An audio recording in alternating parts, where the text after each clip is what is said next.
Hi, hello, namaskara, viewers. Welcome to another episode of my channel. Today we'll be discussing on HRA and draft details, which is included in the Income Tax Rules 2026. The important thing is there is an expansion of metro city list, and there is an impact to the salaried individuals on their tax calculation. So let's go through the details and then appreciate the fact what the finance ministry has done in this tax rules, which is in a draft status.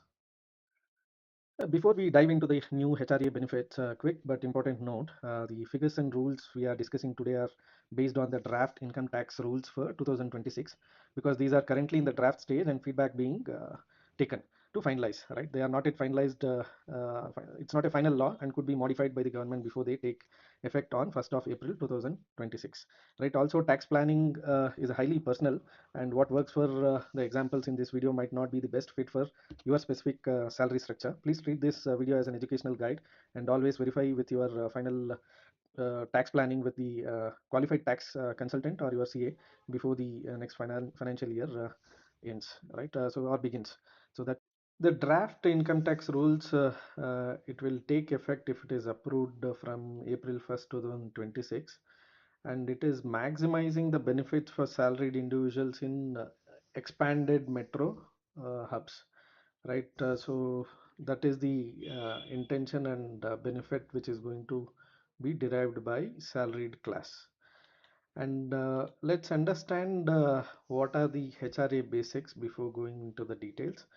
HRA is a component of salary provided by employer to as part of the salary structure to meet the cost of rented accommodation hired by rented by employee, right? And it is exemption is claimed under section 1013A of the Income Tax Act 1961, and some of the criteria for the eligibility is one should be a salaried individual and must have an HRA component in the CTC or the salary structure, and must reside in a rented accommodation and paying the rent.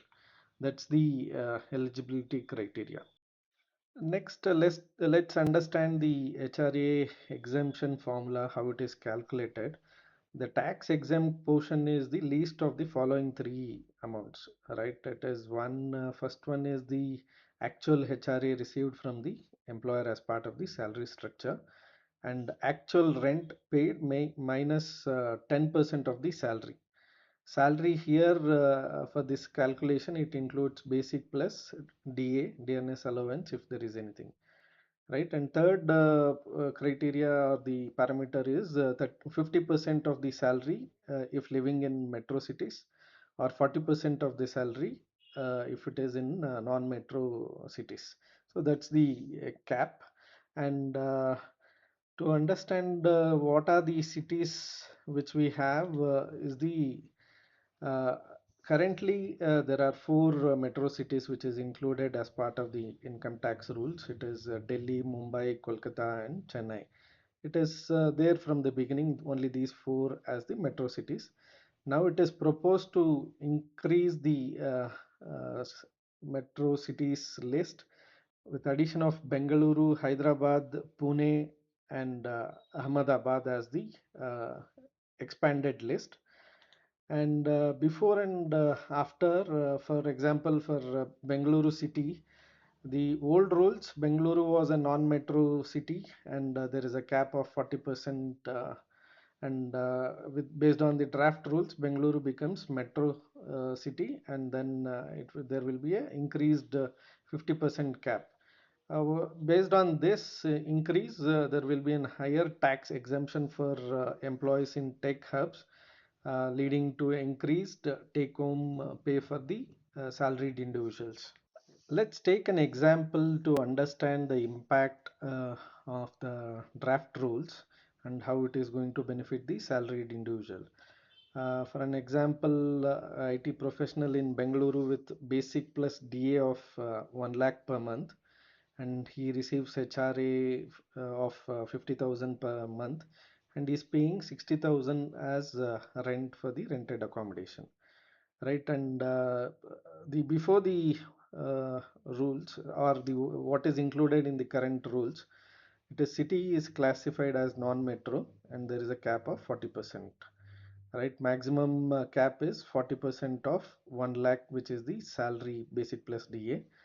That is the cap in the old or current rules.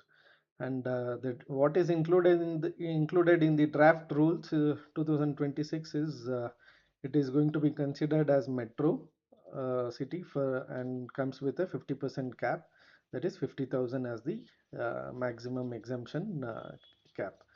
And how the HRA is calculated, it is list of three.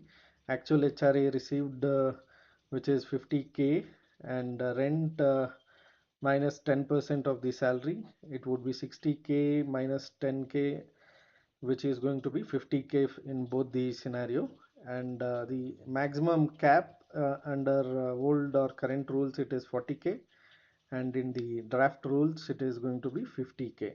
So based on this analysis, or based on the facts given, exemption under current rules would be 40K, and the taxable income would be higher by 10K when compared to the draft rules, because here the list of the three is 50K, and the exemption would be 50K, and lower taxable income and higher saving for the individuals. And this is the monthly savings. And if it is 10,000 saved for the month, and per annum it would be 1,20,000 would be the savings. The income tax portal provides a tool under this link to calculate the HRA allowance exemption, which is available based on whatever you input on the tool. So let me show you that portal tool so that it will be helpful for you to decide on your own. This is the portal, and this is the path for reaching the calculator. You can go to the website and select the tax tools, and then it would be under house rent allowance calculator. And this is amended up to Finance Act 2025. Based on the scenario what we discussed, basic plus DA is 1 lakh, and then HRA received is 50,000, and rent paid is 60,000. So based on that input, you can click on the calculate, and then it will show you the exempted house rent allowance, and what is the taxable house rent allowance applicable for this particular scenario. It will take a few seconds, but it will give the accurate information. This is the 40,000 is the exempted amount, what we saw on the PPT as well, and taxable house rent allowance is 10,000. So that is the non-metro city exemption eligibility. And if we click on this place, it would be considered as the residing in metro city. So based on that, you can calculate and see what is the revised exemption limit applicable for the metro city. So exemption amount has been recalculated based on the inputs provided that you are living in a metro city.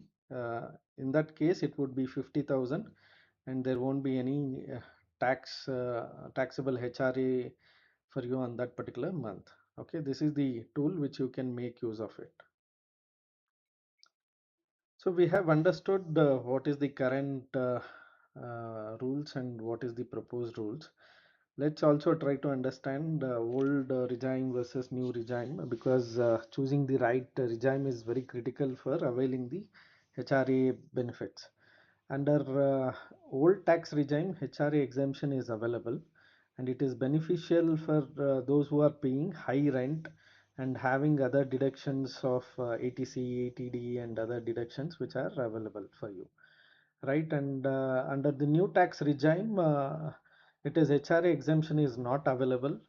Entire HRA received is fully taxable, and which will definitely will be offset by lower slab rates or the higher standard deduction which is available under the new tax regime, right? And also the some of the key benefits for salaried individual because of this proposed tax rules. Professionals like professionals in cities like Bengaluru, Hyderabad, Ahmedabad, and Pune will see a reduction in TDS or the tax collection by your employer. And it is the effort is to recognize the real world spike on the rental in tier 1 cities like Pune, Hyderabad, Ahmedabad, and Bengaluru, which are major IT, manufacturing, and startup centers. With an increasing salaried class, and there is a spike in the rental charges also in these cities. And it also ends the disparity between traditional four metros and modern economic hubs which are developing or developed, right? And also the draft rules, the aim is to simplify the forms and verification process for these claims. So let's understand some of the compliance requirements which you need to follow. You should be having a valid signed rental agreement with your landlord, and you should also collect the monthly rent receipts, and you should also collect the landlord's PAN number if rent is more than 1 lakh annually. It is always suggested to go for the digital payment, which will be available as proof in future if there is any requirement, and definitely not in cash. And TDS should be deducted as per the section 194 IB, which comes into effect when the rent paid is more than 50,000 per month. The rate of TDS is 2%. Earlier it was 5% till 20th September 2024. So we have understood what is the current rules and what is the proposed rules which is going to come into effect once it is finalized.